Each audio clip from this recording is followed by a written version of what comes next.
উদযাপন হচ্ছে ঈদুল আজহা। জাতীয় ঈদগাহে নামাজ আদায় করলেন প্রধান উপদেষ্টা। দেশের মঙ্গলে সবার দোয়া চাইলেন ডক্টর ইউনূস। এপ্রিলে নির্বাচনের সময় দেয়া সুচিন্তিত হয়নি, মির্জা ফখরুলের মন্তব্য। বললেন, ডিসেম্বরে নির্বাচন চায় বিএনপি। 12 ঘন্টার মধ্যে কোরবানির বর্জ্য অপসারণের চ্যালেঞ্জ সিটি কর্পোরেশনের, জানালেন আসিফ মাহমুদ। কার্যক্রম পরিদর্শনে মাঠে ইশরাক হোসেন। আগের বছরের চেয়ে কিছুটা বাড়তি চামড়ার দাম, মৌসুমী ব্যবসায়ীদের কাছ থেকে সংগ্রহ করছেন ট্যানারি মালিক ও আড়তদাররা। দেখছিলেন ক্রাউন সিমেন্ট সংবাদ শিরোনাম, এবার বিস্তারিত।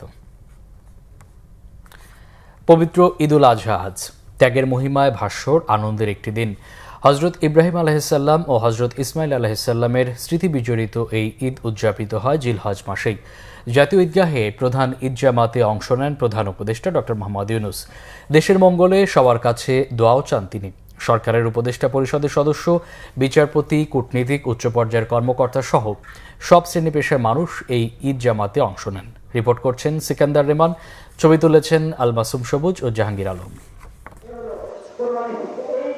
ত্যাগেই ঈদের পরিপূর্ণতা, ত্যাগেই ধৈর্যের শিক্ষা। সেই ত্যাগের জন্যই কোরবানি। নির্ধারিত দিন ঈদুল আজহা, যার শুরু সালাত আদায়ের মাধ্যমে। জাতীয়ভাবে ঈদের জামাত, যেটি হয় হাইকোর্ট সংলগ্ন ঈদগাহ ময়দানে।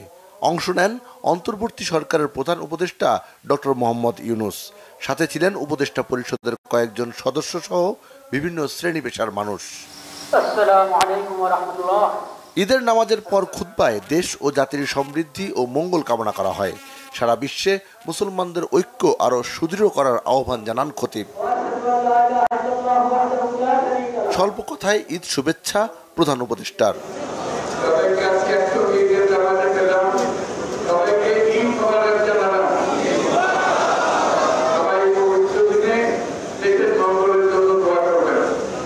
রাজনীতিবিদ সহ সব শ্রেণী পেশার মানুষের অবস্থান ঐক্যের পক্ষে। সবার স্বপ্ন সমৃদ্ধ বাংলাদেশের।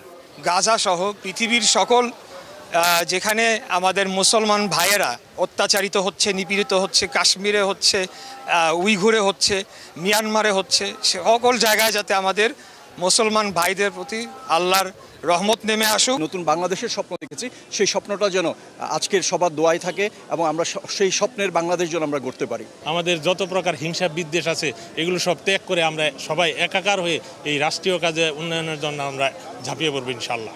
আর্থিকভাবে অসচ্ছল তাদের পাশে দাঁড়ানো, এটাই ঈদের শিক্ষা, এটাই মুসলিম মূল্যবোধের শিক্ষা। মনের পশুত্বকে দমন করে ভালোবাসা আর গর্বের বাংলাদেশ গড়ে তোলার দিকেই দৃষ্টি জনগণের। ত্যাগের মহিমায় উদ্ভাসিত হোক আজকের এই দিন। পশু কোরবানির মধ্য দিয়ে নিজের আত্মাকে করা হোক পরিশুদ্ধ। সব ভেদাভেদ ভুলে দেশ ও জাতির কল্যাণে সবাই এক হয়ে কাজ করবে, এমন প্রত্যাশা জাতীয় ঈদগাহে আসা সাধারণ মুসল্লিদের। সিকান্দার রেমান, বাংলা ভিশন, জাতীয় ঈদগাহ ময়দান, ঢাকা। পবিত্র ঈদুল আজহা উপলক্ষে প্রধান উপদেষ্টার সাথে শুভেচ্ছা বিনিময় করেছেন সেনাবাহিনী ও নৌবাহিনীর প্রধান। শনিবার দুপুরে রাষ্ট্রীয় অতিথি ভবন যমুনায় প্রধান উপদেষ্টা ডক্টর মোহাম্মদ ইউনূসের সাথে সস্ত্রীক দেখা করেন সেনাবাহিনী এই প্রধান জেনারেল ওয়াকারুজ্জামান। এ সময় প্রধান উপদেষ্টার সাথে ঈদের শুভেচ্ছা বিনিময় করেন সেনাপ্রধান। পরে প্রধান উপদেষ্টার সাথে সস্ত্রীক দেখা করেন নৌবাহিনী প্রধান অ্যাডমিরাল এম নাজমুল হাসান। এ সময় প্রধান উপদেষ্টার সাথে শুভেচ্ছা বিনিময় করেন নৌবাহিনীর প্রধান। বিএনপি মহাসচিব মির্জা ফখরুল ইসলাম আলমগীর বলেছেন, প্রধান উপদেষ্টা ঘোষিত নির্বাচনের রোডম্যাপ সুচিন্তিত নয়। তিনি বলেন, এপ্রিল মাস দেশে নির্বাচনের উপযুক্ত সময় নয়, চিন্তা করে এই সময় দেওয়া হয়নি। তার মতে নির্বাচন ডিসেম্বরে হলে দেশের জন্য ভালো হবে। আহমেদ সারওয়ারের রিপোর্ট। পবিত্র ঈদুল আজহা উপলক্ষে দলের প্রতিষ্ঠাতা শহীদ রাষ্ট্রপতি জিয়াউর রহমানের মাজারে শ্রদ্ধা জানায় বিএনপি।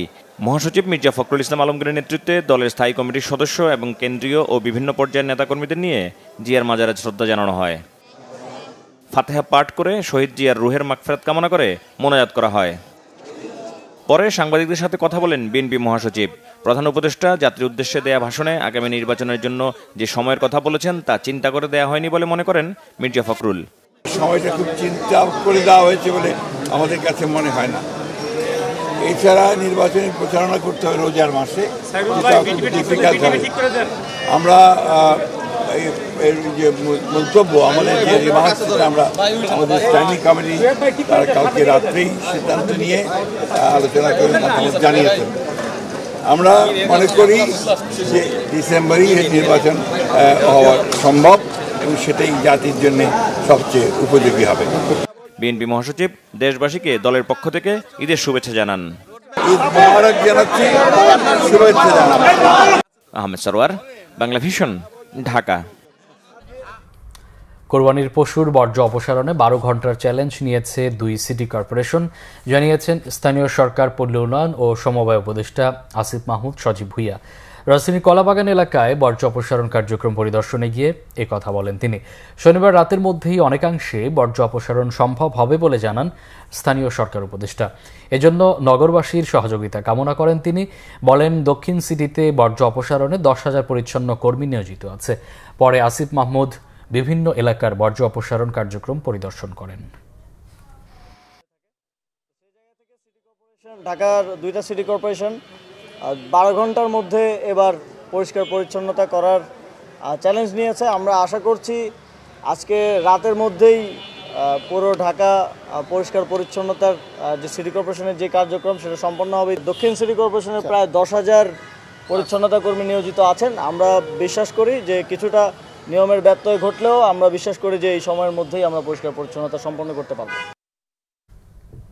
এদিকে ঢাকা দক্ষিণ সিটি কর্পোরেশন এলাকায় কুরবানির পশুর বর্জ্য অপসারণের কার্যক্রমে পরিদর্শনে মাঠে নেমেছেন বিএনপি নেতা ইশরাক হোসেন। দুপুরে রাজধানীর ধোলাইখাল এলাকার বর্জ্য ব্যবস্থাপনা পরিদর্শন করেন ইশরাক হোসেন। পরে তিনি সাংবাদিকদের বলেন, দ্রুত সময়ের মধ্যে বর্জ্য অপসারণে নিরলসভাবে কাজ করছেন সিটি কর্পোরেশনের কর্মকর্তা কর্মচারীরা। তবে বৃষ্টির কারণে অপসারণে কিছুটা বিলম্ব হতে পারে বলে আশঙ্কা প্রকাশ করেন তিনি। এ সময় বর্জ্য অপসারণে নগরবাসীকে সহায়তা করতে আহ্বান জানান ইশরাক হোসেন। আশঙ্কা করছি যে বৃষ্টিপাত হলে সেই ক্ষেত্রে কাজটা কিছুটা বিলম্বিত হতে পারে। তবে আমি বিশ্বাস করি যে আমাদের সকল শ্রেণীর কর্মকর্তা কর্মচারীবৃন্দ, পরিচ্ছন্ন কর্মী যারাই রয়েছেন, এবার তারা অত্যন্ত আন্তরিকভাবে কাজ করছেন এবং দ্রুততম সময়ের মধ্যে আমরা আশা রাখি যে নগরীকে তার স্বাভাবিক অবস্থায় ফিরিয়ে নিয়ে যেতে সক্ষম হব। কোরবানি মহান আল্লাহর সন্তুষ্টি লাভের মাধ্যম। ঈদের নামাজের পরপরই পশু কোরবানিতে ব্যস্ত হয়ে পড়ে ঢাকাবাসী। মসজিদের ইমাম, মুয়াজ্জিন এবং বিভিন্ন মাদ্রাসার ছাত্ররা অংশ নেন পশু জবাইয়ে। ব্যস্ত সময় পার করেন পেশাদার কসাইরাও। মহানগরীর প্রতিটি অলিগলিতে সকাল থেকেই শুরু হয় আল্লাহর নামে পশু কোরবানি। রাশেদুল ইসলাম বাবুলের ক্যামেরায় নাবিল জাহাঙ্গীরের রিপোর্ট। ঈদুল আজহার অন্যতম আনুষ্ঠানিকতা পশু কোরবানিকে ঘিরে। সকালে ঈদের নামাজ শেষে তাই পশু কোরবানিতে ব্যস্ত হয়ে পড়ে রাজধানীবাসী। এদিন বৃষ্টি না থাকায় নগরের অলিগলি, বাড়ির গ্যারেজ বা খোলা জায়গায় চলে পশু কোরবানির কাজ। আলহামদুলিল্লাহ, দীর্ঘ 1 বছর পর আবারও মুসলমানরা আল্লাহকে খুশি করার জন্য কোরবানি করতেছি। নবী করিম সাল্লাল্লাহু আলাইহি ওয়াসাল্লাম বলছেন, যার সামর্থ্য আছে যদি সে কোরবানি না করে সেই জন্য আমার ঈদগাহে না আসে। এই বছরে ঈদের আয়োজনটা অনেক সুন্দর হয়েছে, সুশৃঙ্খল হয়েছে। যে আলহামদুলিল্লাহ, শুকরিয়া, খুব ভালোই আমরা বোধ করতেছি যে কাটার লোক ঠিকই পেয়েছি এবং খুব সুন্দরভাবে কাটতেছে গরু।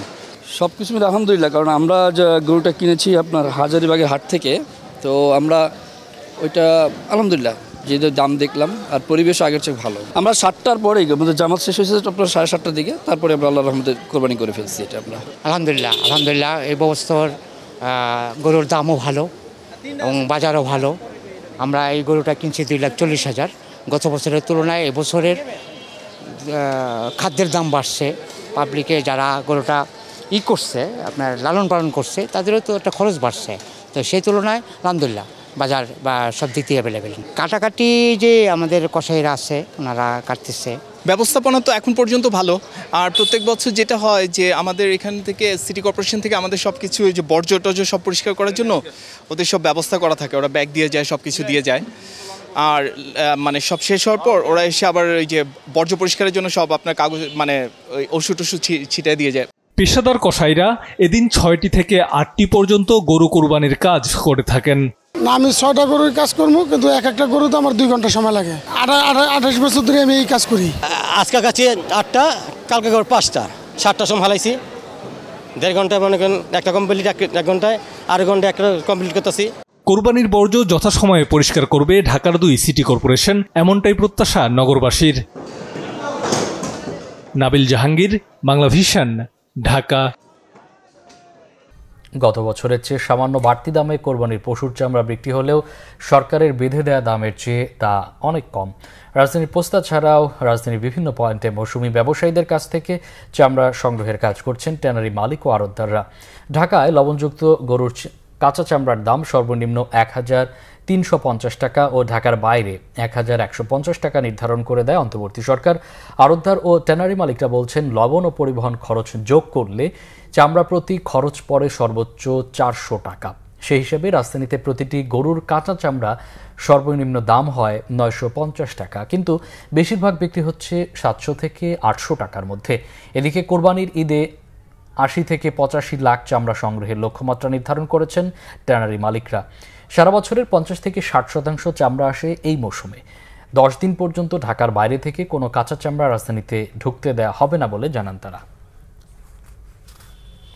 দেশের বিভিন্ন জায়গায়ও পবিত্র ঈদুল আজহার জামাত আদায় করেছেন ধর্মপ্রাণ মুসল্লিরা। সবচেয়ে বড় ঈদ জামাত হয়েছে কিশোরগঞ্জের শোলাকিয়া ও দিনাজপুরে গড়ে শহীদ ময়দানে। প্রতিনিধিদের পাঠানো তথ্য ও ছবিতে দেখুন ডেস্ক রিপোর্ট।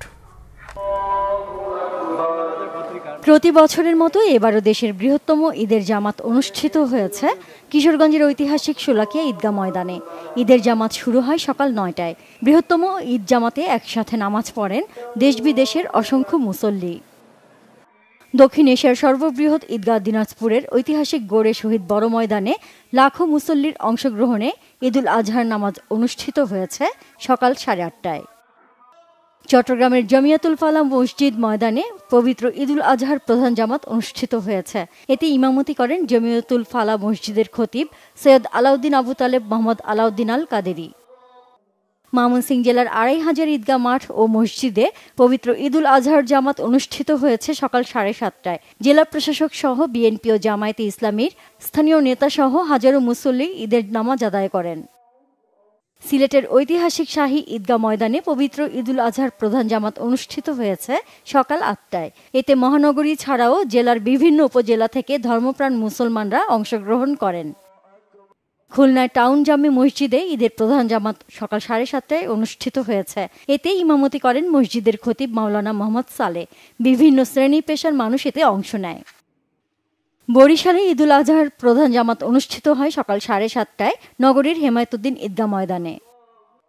রাজশাহীতে ঈদুল আজহার প্রধান জামাত নগরীর ঐতিহ্যবাহী হজরত শাহ মখদুম রহমতুল্লাহ আলাহি কেন্দ্রীয় ঈদগাহ মাঠে অনুষ্ঠিত হয় সকাল 7:30টায়। প্রধান জামাতে ঈদের নামাজ আদায় করেন বিএনপি চেয়ারপারসনের উপদেষ্টা মিজানুর রহমান মিনু, সাবেক মেয়র মোসাদ্দেক হোসেন বুলবুল সহ প্রশাসনের বিভিন্ন পর্যায়ের কর্মকর্তা। রংপুরে ঈদুল আজহার প্রধান জামাত অনুষ্ঠিত হয়েছে সকাল 8টায় স্থানীয় কালেক্টরেট ঈদগাহ মাঠে। এতে ইমামতি করেন কেরামতিয়া জামে মসজিদের খতিব মাওলানা বায়েজিদ হোসাইন। এতে প্রশাসনের ঊর্ধ্বতন কর্মকর্তা সহ প্রায় 40,000 মুসল্লি অংশ নেন। খাগড়াছড়ি কেন্দ্রীয় ঈদগাহ ময়দানে অনুষ্ঠিত হয় পবিত্র ঈদুল আজহার প্রধান জামাত। ইমামতি করেন জেলা মডেল মসজিদের খতিব মাওলানা মাহমুদুল হক। কক্সবাজারে সকাল 7:30টায় কেন্দ্রীয় ঈদগাহ মাঠে প্রধান জামায়াতে 20,000 মুসল্লির অংশগ্রহণে অনুষ্ঠিত প্রধান ও প্রথম জামাতে ইমামতি করেন জেলা মডেল মসজিদের খতিব মাওলানা মাহমুদুল হক। নরসিংদীর বিভিন্ন ঈদগাহে পবিত্র ঈদুল আজহার নামাজ আদায় করেছেন ধর্মপ্রাণ মুসল্লিরা। গাবতলী ঈদগাহ মাঠে মুসল্লিদের সাথে নামাজ আদায় করেন বিএনপির যুগ্ম মহাসচিব ও জেলা বিএনপির সভাপতি খায়রুল কবির খোকন সহ বিভিন্ন শ্রেণী পেশার হাজারো মানুষ।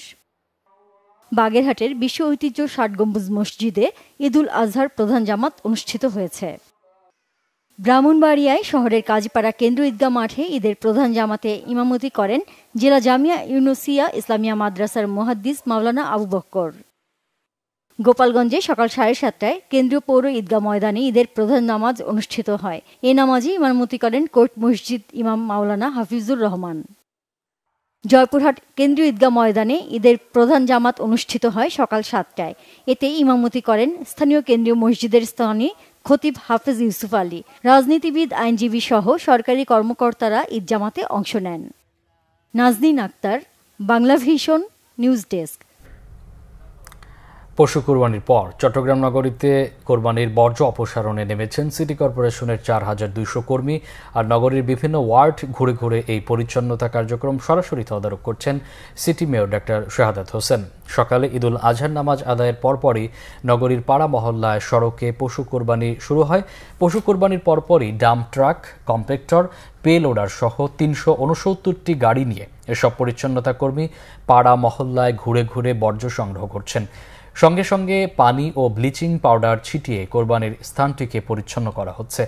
বিকেল ৫টার মধ্যেই কোরবানির বর্জ্য অপসারণের সময়সীমা নির্ধারণ করেছে চসিক।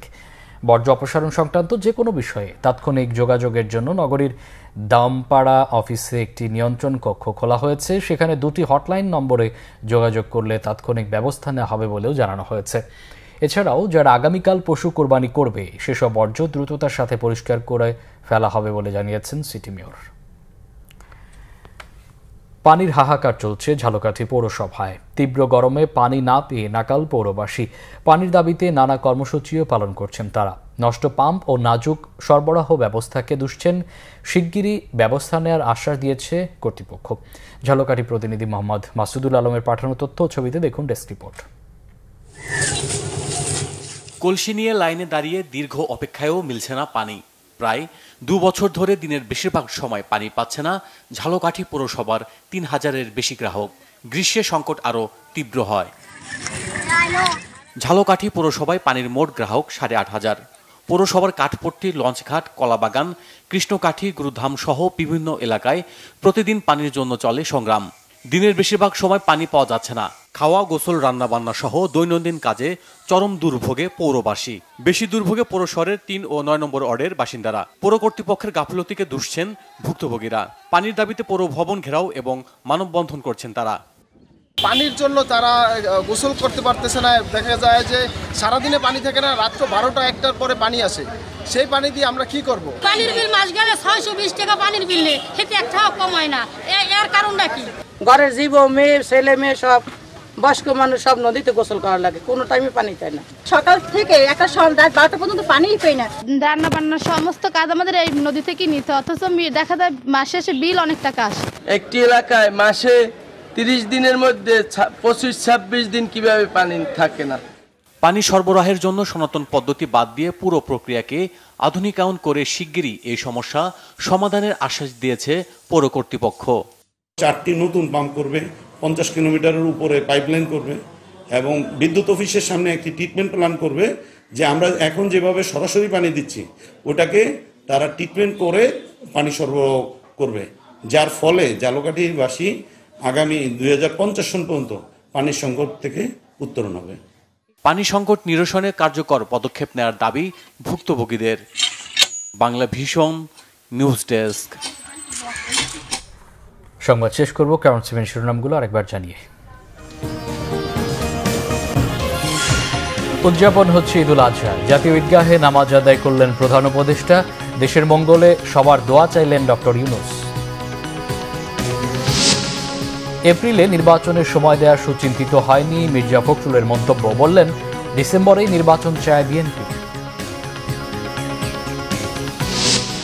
12 ঘন্টার মধ্যে কোরবানির বর্জ্য অপসারণে চ্যালেঞ্জ সিটি কর্পোরেশনের, জানালেন আসিফ মাহমুদ। কার্যক্রম পরিদর্শনে মাঠে ইশরাক হোসেন। আগের বছরের চেয়ে কিছুটা বাড়তি চামড়ার দাম, মৌসুমি ব্যবসায়ীদের কাছ থেকে সংগ্রহ করছেন ট্যানারি মালিক ও আড়তদাররা। এই ছিল এখনকার মতো। পরে সংবাদ সন্ধ্যা 7:30টায় দেখার আমন্ত্রণ রইল। এছাড়া বাংলা ভিশন সংবাদ ও সংবাদ সংশ্লিষ্ট অনুষ্ঠান দেখতে ভিজিট করুন www.bvnews24.com ও facebook.com/banglavisionnews এবং সাবস্ক্রাইব করুন youtube.com/banglavision। এতক্ষণ সাথে থাকায় অসংখ্য